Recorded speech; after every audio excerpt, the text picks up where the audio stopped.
Hi everyone, this is Florence from 𝗧𝗢𝗘𝗧𝗢𝗡, and today I'm going to show you how the reputation feature works on 𝗧𝗢𝗖𝗢𝗢𝗡.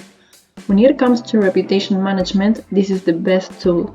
Here we have invites goal, then we can see reviews received from Facebook, average rating, sentiments, it can be positive, negative, invite trends, review trends. Here we can see Facebook reviews. Here on this tab we can see if we have any requests. In this case I have none. Then on the reviews tab I can filter the network, and then I can select Facebook, Google, and I can see everything. And then there's this new feature called listings, which allows you to ensure that all the vital information about your business is up to date and accurate, improving customer engagement with your brand.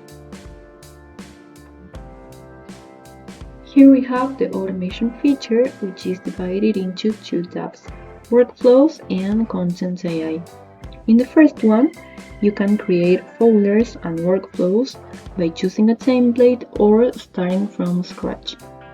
Then if we go back into Content AI tab, we can see that it allows me to have a clear view of items such as total words generated, variations, words, and I can move easily through social planner, blog, funnel, websites, or email.